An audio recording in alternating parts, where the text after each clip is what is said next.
इस वीडियो में हम बात करने वाले हैं that how you can score more than your mock test in the BITSAT exam और may be any exam whatsoever, चाहे वो जे मेन्स हो, चाहे जे एडवांस हो, या चाहे कोई और एग्जाम हो जिसके लिए भी आप एम कर रहे हैं।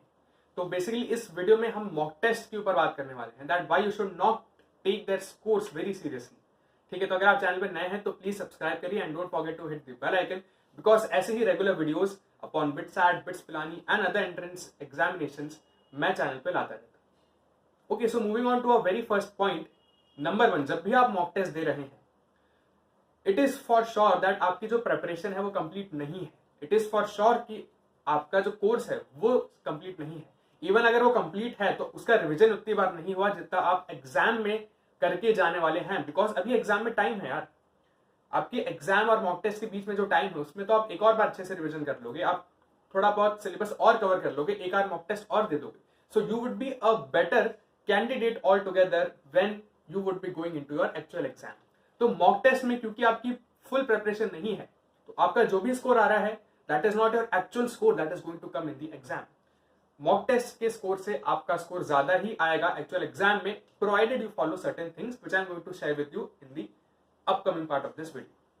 Second thing, mock test paper जो यार हमारे होते हैं that can be highly misleading. अब मैं किस कॉन्टेक्स्ट में कह रहा हूं इसको जरूर समझना, नहीं तो there can be a lot of misunderstanding as well as confusion, right. कैसे हो सकते हैं ये मिसलीडिंग? मान लीजिए आपने अपना 75% सिलेबस जो है वो कवर करा हुआ है, 25% आपको नहीं आता। अब आप एक ऐसा मॉक टेस्ट देकर के आए जिसमें उस 25% में से तो बहुत कम क्वेश्चंस थे जो आपने छोड़ रखा था, और जो 75% हमने करा हुआ है उसमें से भर भर के क्वेश्चंस आ गए। तो जो आपका स्कोर है उस मॉक टेस्ट में वो बहुत अच्छा आने वाला है, क्योंकि यार ज्यादातर क्वेश्चंस उसी पार्ट में से आए हैं जो आपको आता है। तो बहुत बार क्या होता है, मैंने देखा है स्टूडेंट्स का कॉन्फिडेंस बहुत ज्यादा ऊपर हो जाता है, they started flying high in the sky, but जैसे ही वो अगले टेस्ट पे जाते हैं जहां पर उस 25% से भी ज्यादा क्वेश्चंस आ गए जो उनको नहीं आता, तो वहां पर वापस उनका जो स्कोर है वो ड्रॉप हो जाता है and then they start to feel किया हमें तो कुछ नहीं आता। तो दोनों स्टेट्स बेकार है। ठीक है, तो आप समझ रहे हो ना कि मॉक टेस्ट क्यों बहुत ज्यादा मिसलीडिंग हो सकते हैं। हो सकता है कि कभी आपका बहुत अच्छा स्कोर आया, हो सकता है कभी आपका बहुत कम स्कोर आया, बेस्ड अपॉन की जो पेपर है वो कैसे सेट किया गया है। सो मॉक टेस्ट का जो आपका स्कोर है, again I would say, does not describe कि आपका एक्चुअल एग्जाम में क्या स्कोर आने वाला है। सो व्हाट टू डू भैया, मॉक टेस्ट देना हम क्या छोड़ दें, बंद कर दें, नहीं दें mock test because it's highly misleading according to you? तो नहीं यार, ऐसा नहीं है, मैंने ऐसा नहीं कहा। We don't have to go to बिल्कुल extreme conditions, extreme situations.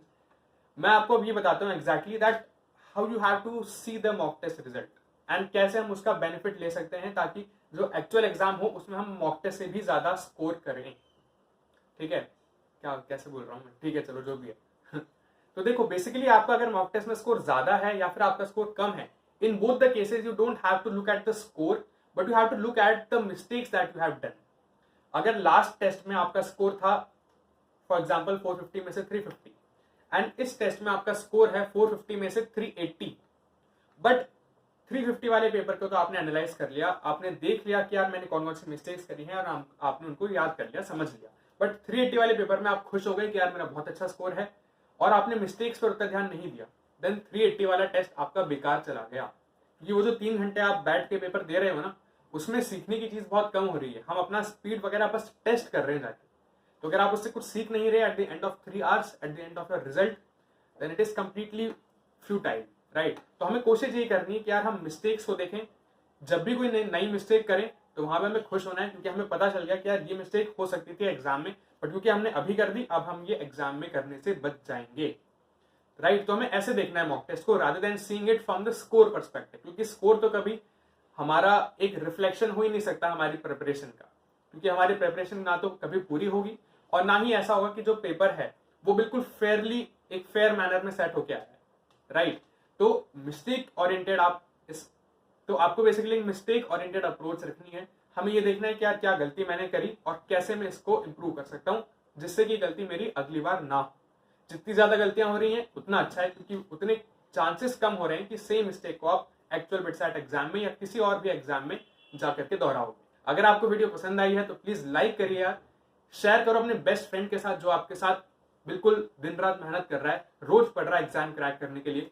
And अगर आपको चैनल पसंद आया, आपको वीडियो सही लगी हो, पसंद आई हो, तो प्लीज चैनल को सपोर्ट करने के लिए सब्सक्राइब करिए, ये तो लाइक हो गया, सब्सक्राइब करिए and don't forget to hit the bell icon because ऐसे ही रेगुलर वीडियोस इस चैनल पे मैं लाता रहता हूँ related to BITSAT, BITS Pilani and other entrance examinations. तो चलिए नेक्स्ट वीडियो मिलते हैं।